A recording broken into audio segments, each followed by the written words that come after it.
Hello scorpions, welcome to Gurumaa Hindi tarot. और ये reading है इस बारे में कि क्या आपको मूव ऑन करना चाहिए। तो ये रीडिंग आपके लिए है अगर आप किसी कॉम्प्लिकेटेड रिलेशनशिप में हैं या आपका ब्रेकअप हो चुका है और अभी भी आप इस पर्सन से इमोशनली कनेक्टेड हैं और सोच रहे हैं कि क्या यहाँ पे वेट करने का कोई मतलब है या आपको मूव ऑन करना चाहिए, क्या कोई होप बची है। सो उस केस में ये रीडिंग डेफिनेटली आपको कुछ मैसेज दे सकती है। तो चलिए आगे बढ़ते और देखते हैं क्या मैसेजेस हैं आपके लिए। Messages for Scorpions.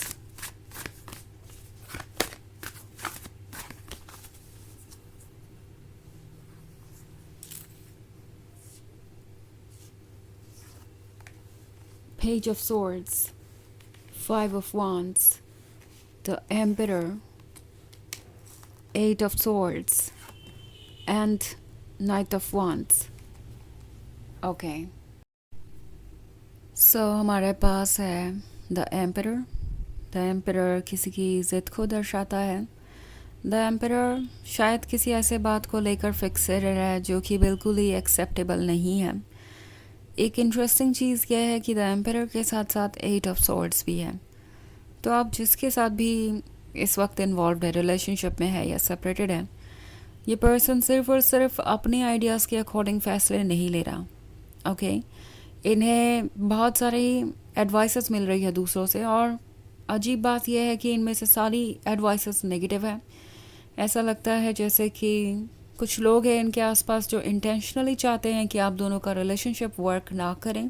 ओके, ये फैमिली मेम्बर्स हो सकते हैं या कुछ ऐसे लोग हो सकते हैं जो आपके पर्सन को ये बता रहे हैं कि एक परफेक्ट लवर कैसा होता है और एक परफेक्ट लवर को किस तरीके से सरेंडर कर देना चाहिए लव में, अपने पार्टनर की हर बात माननी चाहिए। और अगर वो चेंजेस एक्सपेक्ट करे, लाइक अगर कोई लवर चाहता है कि उनका पर्सन खुद पे वर्क करे या किसी तरीके का चेंज एक्सपेक्ट करे तो वो एक ट्रू लवर नहीं है। लगता है इन्हें कुछ टॉक्सिक आइडियाज़ मिल रहे हैं बाहर से एंड इट्स नॉट लाइक कि ये अभी अचानक से होना शुरू हुआ है। हो सकता है इस तरह के आइडियाज़ इन्हें हमेशा से मिल रहे थे। ओके, अपनी सोच के अलावा भी इन्हें दूसरों से इस तरीके का एक्ट करने के लिए इनकरेजमेंट मिल रही थी या यूँ कहे कि मोटिवेशन मिल रहा था। और इन्होंने सोचा नहीं कि वो क्या लूज़ कर रहे हैं। उनके लिए बस उनका ईगो इम्पॉर्टेंट था, इसलिए इन लोगों की बातें भी असर कर गई क्योंकि कहीं ना कहीं ये बातें उनके ईगो को बूस्ट कर रही थी, उन्हें बेहतर फील करवा रही थी। अदरवाइज़ ये चीज़ें उन पे असर नहीं करती।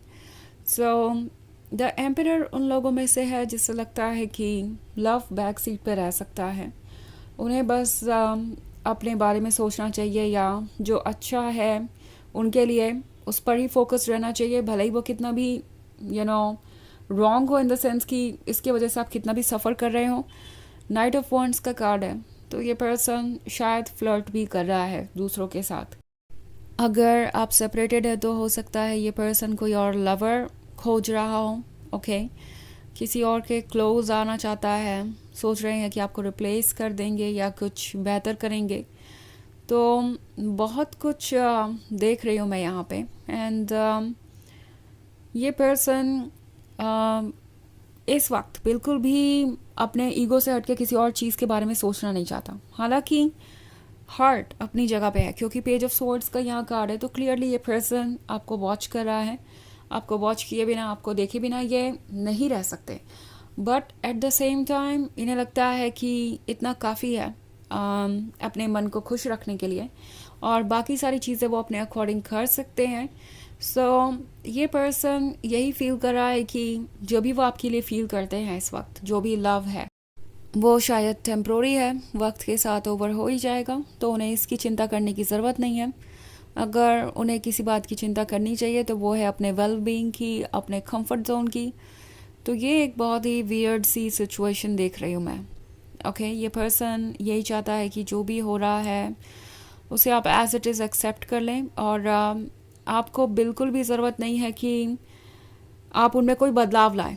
आई थिंक ये पर्सन सिर्फ और सिर्फ अपने पर्सपेक्टिव से चीज़ें देख रहा है और 5 ऑफ वॉन्ड्स का कार्ड है, तो टैरो आपसे कह रहा है कि क्लियरली देखना ज़रूरी है। मे बी आपके इमोशंस आपके विजन को क्लाउड कर रहे हैं, आप क्लियरली देख नहीं पा रहे, आप कोई वजह ढूंढ रहे हैं जिससे कि आप उन पर ट्रस्ट कर सकें, कोई उम्मीद मिले आपको इस रिलेशनशिप को कंटिन्यू करने की। आप उनकी अच्छाइयों को देख रहे हैं, जो कि बुरी बात नहीं है, किसी की अच्छाइयों को देखना कोई बुरी बात नहीं है, बट उनकी अच्छाइयाँ ही सिर्फ उनका पूरा डिस्क्रिप्शन नहीं है, उनकी पूरी पिक्चर नहीं है। ये बात आपकी सोल आपको रिमाइंड करवा रही है। डार्क साइड को भी देखना ज़रूरी है और फिर फैसले लेना ज़रूरी है, क्योंकि अगर आप इस रिलेशनशिप को कंटिन्यू करते हैं या इसका इंतज़ार करते हैं तो शायद आप अपने आप को फिर से इसी तरीके से हर्ट पाएंगे। ओके, इसे कंटिन्यू करना भी आपके लिए बेनिफिशियल नहीं है। ऐसा लग रहा है कि ये पर्सन आपकी एनर्जी को ड्रेन कर रहा है और आप एक टॉक्सिक सिचुएशन में स्टक हैं। सो अगर ये रीडिंग आपसे रेजोनेट कर रही है तो ये सीरियसली सोचने वाली बात है कि आप किस हद तक इस रिलेशनशिप को निभा सकते हैं जब आपको ये ऑलरेडी इतना टायर्ड और ड्रेन्ड कर चुका है। तो ये एक जनरल रीडिंग है, ये सबसे रेजोनेट नहीं करेगी, एनर्जी रिवर्स हो सकती है अगर आप क्रॉस वॉचर हैं। इसके अलावा अगर आप पिछले वीक की रीडिंग देखना चाहें या ईयरली रीडिंग देखना चाहें 2025 की, तो उसका लिंक आपको डिस्क्रिप्शन बॉक्स में मिल जाएगा हमेशा की तरह। सो चलिए आगे बढ़ते हैं और देखते हैं और क्या मैसेजेस हैं आपके लिए। Messages for scorpions, judgment, the magician, 7 of Wands, 2 of Cups and 9 of Cups. Okay. So हमारे पास है द मैजिशियन। द मैजिशियन एक तरीके के इल्यूजन को दर्शाता है, शायद इस पर्सन ने कोई इल्यूजन क्रिएट किया था। 2 of Cups का कार्ड है, तो ऑब्वियसली आप काफ़ी क्लोज नज़र आ रहे हैं मुझे, अभी भी आप क्लोज नज़र आ रहे हैं। अगर मैं बात करूँ इमोशनल कनेक्शन की तो वो ये पर्सन फील करता है, but at the same time वो इस कनेक्शन की रिस्पेक्ट नहीं कर पा रहे, बिकॉज अभी वो इमेच्योर हैं। वो जो नेगेटिविटी इस वक्त अपने अंदर समेटे हुए हैं उससे डील करने में उन्हें कुछ वक्त लगेगा। वो बिल्कुल भी क्लियरली सोच नहीं पा रहे। एंड 9 of Cups का कार्ड है, तो कहीं ना कहीं ये पर्सन यही एक्सपेक्ट कर रहा है कि जब तक आप हर चीज़ के लिए अग्री हैं तब तक कोई प्रॉब्लम नहीं है। लाइक अगर द एम्परर को आप फॉलो करते हैं तो ये रिलेशनशिप आराम से आगे बढ़ सकता है।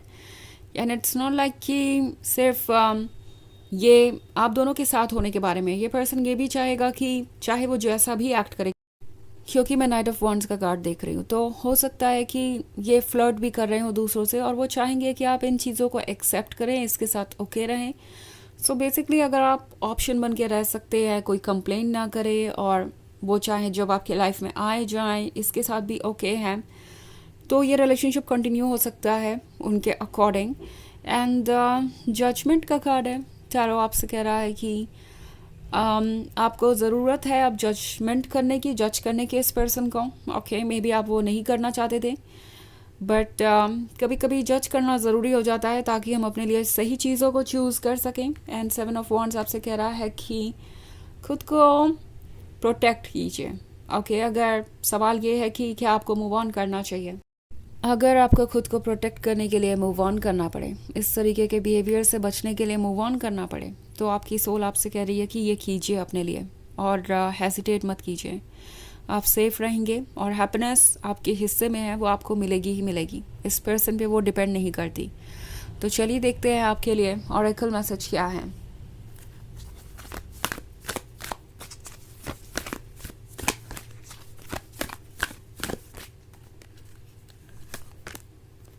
Jewel call, Dharma unfolding. Remember that you are on a path. Take one step at a time to happiness.